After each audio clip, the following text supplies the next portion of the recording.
Praise the lord. దేవునికి స్తోత్రాలు. ప్రభువు రక్షకునటువంటి యేసుక్రీస్తు నామములో మీ అందరికి వందనాలు. మరొకసారి యూట్యూబ్ ద్వారా దేవుని వాక్యాన్ని మీ మధ్య పంచుకోవడానికి యేసయ్య నాకు ఇచ్చిన అవకాశాన్ని బట్టి ప్రభునామానికి మహిమ కలుగునుగాక.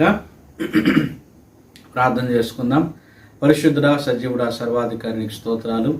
ప్రభు అయిన యేసుక్రీస్తు నామములో ప్రార్థిస్తున్నాం. దేవ మీ సన్నిధిని తొలగించి ఈ వాక్యాన్ని ధ్యానిస్తుండగా వింటున్న వారి జీవితాల్లో ఆశీర్వదించి దేవునికరంగా మలచి నడిపించమని ప్రార్థిస్తూ కృతజ్ఞతాస్తుతులు చెల్లిస్తూ యేసు నామములో ప్రార్థన చేస్తున్నాం తండ్రి, ఆమేన్.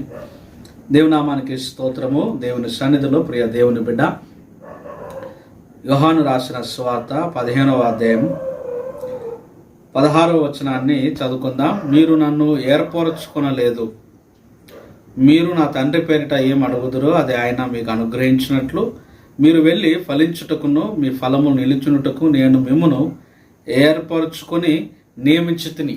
దేవునికి స్తోత్రాలు. ప్రభు యేసుక్రీస్తు ప్రభువారు తాను తన శిష్యులతో అపోస్తలులతో చెప్తూ ద్రాక్ష తోటను, ద్రాక్ష చెట్టును చూపిస్తూ నేను నిజమైన ద్రాక్షవల్లిని, నా తండ్రి వ్యవసాయకుడు, మీరు తీగలని చెప్పాడు. నాతో ఎవరైతే అంటుకట్టబడి ఉంటారో వారు ఫలిస్తారు అని చెప్పాడు. అయితే యేసుప్రభు వారు ఇక్కడ చెప్తున్న మాట ఏంటంటే, నేను మిమ్మల్ని ఏర్పరచుకున్నాను, మీరు నన్ను ఏర్పాటు చేసుకోలేదు, నేను మిమ్మల్ని చూజ్ చేసుకున్నా. చాలా సందర్భాలలో మనము వస్తువులను, లేకపోతే వస్త్రాలను, వాహనాలను అన్నిటిని మనం చూజ్ చేసుకుంటాం, మనకు నచ్చింది. కానీ ఇక్కడ మనము దేవుణ్ణి చూజ్ చేసుకోలేదు, కానీ దేవుణ్ణి ఏర్పరచుకోలేదు, కానీ దేవుడే మనల్ని ఏర్పరచుకున్నాడు. దేవుడు మనల్ని ఏర్పరచుకొని మనల్ని ఏం చెప్తున్నాడంటే, నా తండ్రి పేరిట మీరు ఏం అడుగుతారో అడగండి, నేను ఇస్తా. అయితే దేవుడు ఇక్కడ ఒక ప్రాముఖ్యమైన విషయాన్ని మనం నేర్చుకోబోతున్నాం.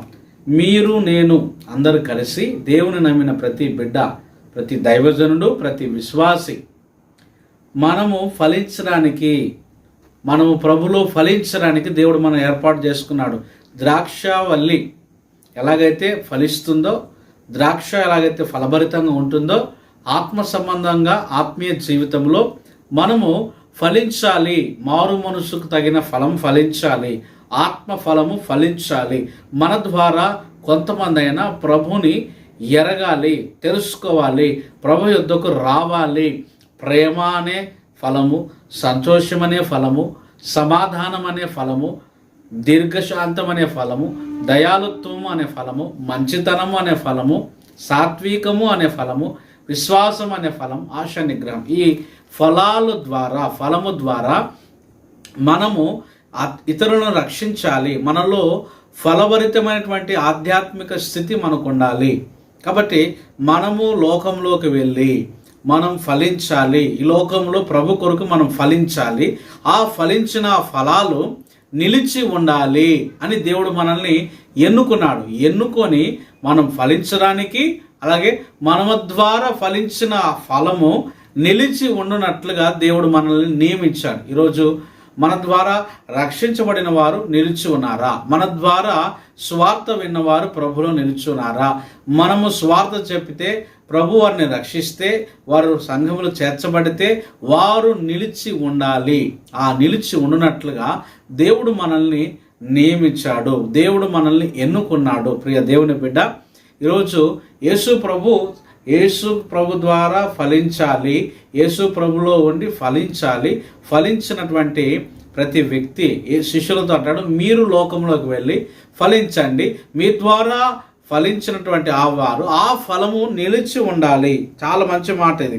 ఫలము నిలిచున్నటకు, మీ ఫలము నిలిచున్నట కొరకు నేను మిమ్మల్ని ఏర్పాటు చేసుకున్నాను, మిమ్మల్ని నియమించాను, అపాయింట్ చేశాను. కాబట్టి మన ద్వారా, శిష్యుల ద్వారా ఆ ఫలము నిలిచి ఉండాలని దేవుడు ఎన్నుకున్నాడు, నియమించాడు. ఈరోజు నిన్ను నన్ను కూడా దేవుడు ఎన్నుకొనింది మనం ఫలించడానికే, మనం ఫలభరితంగా ఉండడానికే. ఫలించని ప్రతి తీగ పారవేస్తానని ఇదే అధ్యాయంలో చెప్పబడుతుంది. కాబట్టి మనము ప్రభు కొరకు ఫలిద్దాం. మారు మనసు తగిన ఫలము, ఆత్మ ఫలము ఫలిద్దాం. ప్రభు కొరకై యోగ్యమైన, ఫలభరితమైన, పరిశుద్ధమైన ఫలము, అలాగే నీతైన ఫలము, సమాధానం అనే ఫలము మనం ఫలించి మన ద్వారా అనేకులు ప్రభు యొద్దకు వచ్చినట్లుగా, రక్షించబడినట్లుగా మన ఫలము నిలిచి ఉన్నట్లుగా దేవుడు మనల్ని ఎన్నుకున్నాడు. అట్టి కృప దేవుడు మనకు దయచేయనుగాక. అలాగున మనం నిలిచి ఉందుముగాక. ఆమేన్. ప్రార్థన. తండ్రి నీకు స్తోత్రాలు. మమ్మల్ని ఎన్నుకున్నారు దేవా, మమ్మల్ని నియమించారు ఫలము ఫలించడానికి. ఆ ఫలము నిలిచి ఉన్నట్లుగా మమ్మల్ని ఎన్నుకొని నియమించారు. నీకు స్తోత్రాలు. వాక్యం విన్న ప్రతి ఒక్కరూ మేము ఫలించినట్లుగా ఫలము, మా ద్వారా కలిగిన ఫలము నిలిచి ఉన్నట్టు కృప మీరు దయచేయమని ప్రార్థిస్తూ యేసు నామములో అడుగుచున్నాము తండ్రి. ఆమేన్. దేవుడు మిమ్మల్ని దీవించును గాక. ఆమేన్. God bless you.